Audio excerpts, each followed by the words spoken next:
अरविंद जी, आपके पास आना चाहूंगी। जिस वैश्विक दबाव की बात हो रही थी ईरान इजरायल युद्ध को लेकर, क्या ये एक उसका उदाहरण है? क्या इस प्रोटेस्ट को उस उदाहरण के तौर पर देख सकते हैं? और या फिर अगर ये है तो इसका कितना इफेक्ट पड़ सकता है? क्योंकि वो तो कह चुके हैं, ट्रंप के द्वारा ये बयान भी आ चुका है कि इससे कुछ फर्क नहीं पड़ेगा, ये एक सेशन की तरह, एक थेरेपी सेशन की तरह है इन लोगों के लिए जो प्रोटेस्ट कर रहे हैं। बिल्कुल शाहरुख जी, है तो थेरेपी सेशन। और जो अमेरिकन पब्लिक है वो उनकी अच्छे से थेरेपी करेगी, क्योंकि अभी भी वो उस मुगालते में है जहां उनको लगता है कि सामंतवाद से ये दुनिया चलती है। और इसीलिए आप देखेंगे कि इस रैली का नाम है नो किंग्स। जी मतलब उनको राजाओं की जरूरत नहीं है, मध्यकाल का जमाना गया है। बिल्कुल। और अगर मैं इस बहस को बहुत ज्यादा एकेडमिक नहीं ले जाऊं, तब भी छोटे में ये बताना चाहता हूं कि दरअसल मॉडर्न डेमोक्रेसी है, इसकी भी लिमिटेशन सामने आ गई है। जब से पोस्ट मॉडर्निज्म और वहां पे यूरो अमेरिका में बहुत सारे थॉट प्रोसेस शुरू हुए हैं, बहुत सारे नए नए विचार आने शुरू हुए, तब से डेमोक्रेसी में भी सुधार की बात आ रही है। बिल्कुल। और वो इसलिए कह रहे हैं कि बेंजामिन नेतन्याहू और डोनाल्ड ट्रंप जैसे लोग इस डेमोक्रेसी को बर्बाद कर सकते हैं। तो वहां पे पूरी नई चीज आई है, क्योंकि डेमोक्रेसी एक मॉडर्न फिनोमेनन है और पोस्ट मॉडर्न फिनोमेनन का अभी तक कोई तंत्र तैयार नहीं है। जिस तंत्र को तैयार करने के लिए अमेरिकन जनता कोशिश कर रही है। और वो राइट टू कॉल भी चाहती है कि अगर कोई प्रेसिडेंट कोई मूर्ख साबित हो जाए, एकदम बच्चे की तरह हरकत करना शुरू कर दे, तो उसको वापस बुलाने का अधिकार भी जनता के साथ होना चाहिए। बिल्कुल। यूरोप के कुछ छोटे देशों में जरूर ऐसा है, पर अमेरिका क्योंकि एक बड़ा देश है, इसलिए जनता सड़कों पर है। और हमने इंडिया न्यूज नेशनल के प्लेटफॉर्म पर भी बार बार ये बात कही है कि वो अमेरिकन जनता है, मोस्ट मॉडर्न, बहुत ही हाईली क्वालिफाइड, और वहां की जनता में पॉलिटिकल अवेकनिंग भी बहुत ज्यादा है। यह बात अलग है कि वहां पे जो अमेरिका जो पहले से ही ग्रेट है, उसको भी कुछ लोग दोबारा से ग्रेट बनाना चाहते हैं। वो लोग वहां पे मूर्ख बन रहे हैं, और वो बेसिकली वाइट जो ऑर्थोडॉक्स क्रिश्चियंस हैं, वो हैं डोनाल्ड ट्रंप के साथ में। बाकी वहां की ज्यादातर जनता तो बहुत ही मुझे लगता है कि पॉलिटिकली अवेकन्ड है। बिल्कुल। और क्यों नहीं करना चाहिए?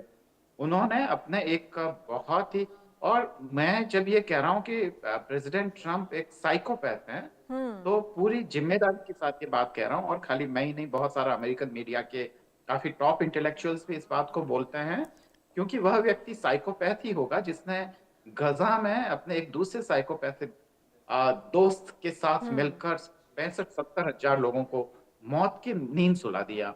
मुझे लगता है कि हिटलर के बाद में इतना बड़ा जेनोसाइड मुझे लगता है कि हिस्ट्री में देखने को नहीं मिलेगा।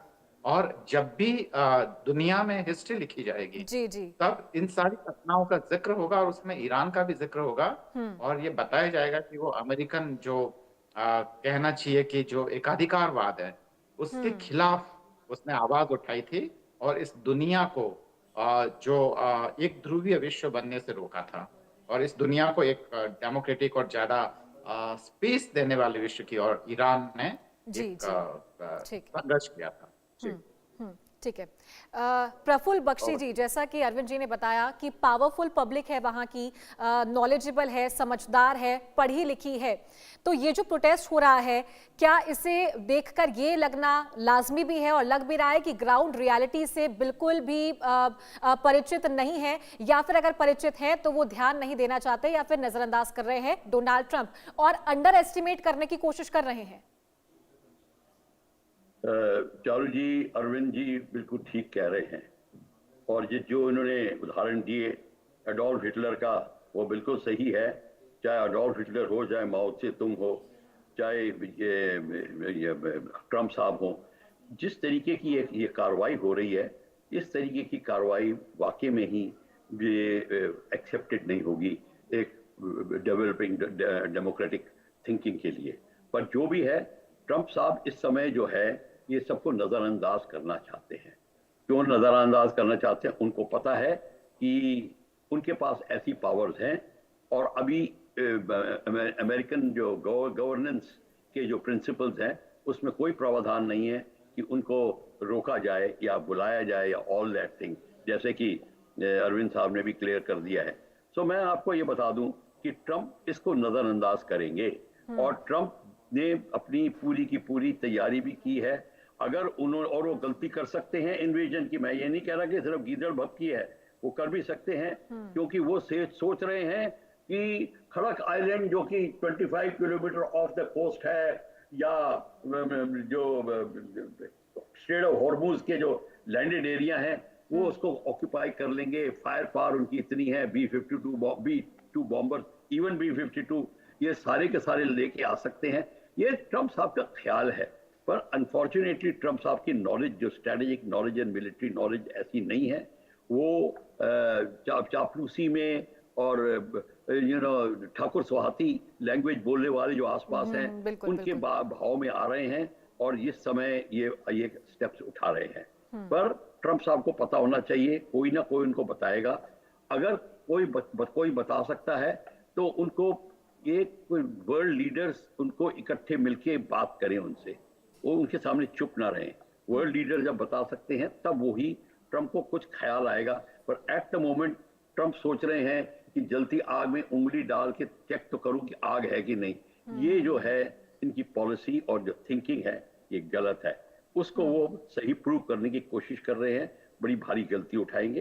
तो मैं यही कहूंगा कि वंस अगेन कि जो ईरान है उसने तो डिसाइड कर लिया है कि वो तो जम के लड़ेगा टू द लास्ट मैन, वो जरूर करेंगे।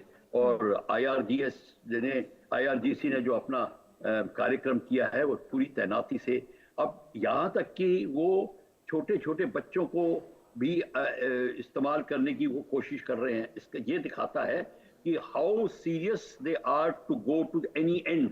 डेफिनेटली, क्योंकि उनको पता है कि एक टाइम ऐसा आ सकता है कि उनके पास में लोग, मैन पावर खत्म होने लग जाए, छोटे छोटे लड़कों को लेकर आने की नौबत आ जाएगी। वो भी देख रहे हैं जैसे हिटलर को हुई थी, यहाँ ये भी होगा। हिटलर ने भी रॉकेट एयरक्राफ्ट के अंदर अपने 15-15, 16, 12-12 साल, 14-14 साल के लड़कों को डाला था। एग्जैक्टली ये यहाँ पे भी होगा। तो इस सब को मद्देनजर रखते हुए Trump requires a very strong advice from some world leader, कोई जो जिसकी ट्रंप सुन सके, जिसकी आवाज ट्रंप तक जा सके। But sir, we all know that he is not ready ever to take any advice, as we all know कि उनका नेचर, जैसा कि हम जानते हैं, और मनमानी तानाशाही वो करना जानते हैं। बिल्कुल। अरविंद जी, आपके पास आना चाहूंगी। ईरान, इजराइल, अमेरिका युद्ध से इस पूरे मुद्दे को अगर जोड़कर देखा जाए, क्या इम्पैक्ट पड़ेगा? क्योंकि अब ग्राउंड ऑपरेशन की तैयारी वहां पर कर रहे हैं, लेकिन खुद जमीनी हकीकत से बिल्कुल भी रूबरू नहीं दिखाई दे रहे, ऊपर से अंडर एस्टिमेट कर रहे हैं वहां की जनता को। प्रोटेस्ट वहां पर लगातार दूसरे साल में 3 बार हो चुका है बड़ा, और इस बार जो प्रोटेस्ट हुआ वो काफी ज्यादा बड़ा था। इंपैक्ट क्या पड़ सकता है ईरान वॉर पर, ग्राउंड ऑपरेशन पर अगर अमेरिका उतरता है तो? हाँ, देखिए चारू जी, इम्पैक्ट बहुत जबरदस्त पड़ने वाला है। मुझे लगता है कि उसको 1 घंटे